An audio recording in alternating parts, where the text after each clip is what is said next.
আলাইকুম, আমার নাম হলো লাবিব। আর ওরা দুইজন আমার সামনে আছে না, এ হলো আরওয়া। এটা এটা হলো আমার চাচাতো বোন, ও আমার চাচাতো বোন ফসিহা, ওর নাম ফসিহাউল্লাহ। এখন আমি আপনাদের সামনে একটি গজল পরিবেশন করব। সবাই আমার ভিডিও দেখে লাইক কমেন্ট শেয়ার করবেন। এটা হলো আমার ইউটিউব চ্যানেল। তাহলে এখন আমি গজলটা শুরু করি। নিঝুম রাতে দূর আকাশের দিকে তাকিয়ে ছোট্ট ছেলে মাকে বলে, স্রষ্টায় আমার কে। নিঝুম রাতে দূর আকাশের দিকে তাকিয়ে ছোট্ট ছেলে মাকে বলে, স্রষ্টায় আমার কে। মা বলল, ধৈর্য ধরো, যখন তুমি হবে বড়, জানতে পারবে তোমার আমার স্রষ্টা সে যে কে। নিঝুম রাতে দূর আকাশের দিকে তাকিয়ে ছোট্ট ছেলে মাকে বলে, স্রষ্টায় আমার কে।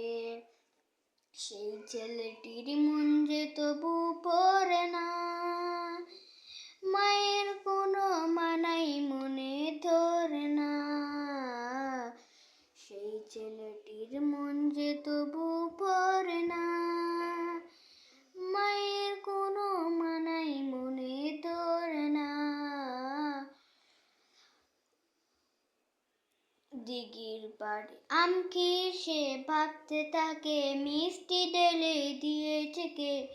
কার নামে বসন্তী কোকিল কুহু ডাকে।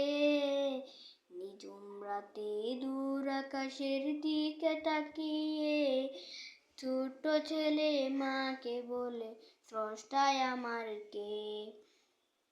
দিঘির পাড়ে বসে ছেলে ভাবছে, শান্ত জলের কাছে প্রশ্ন রাখছে।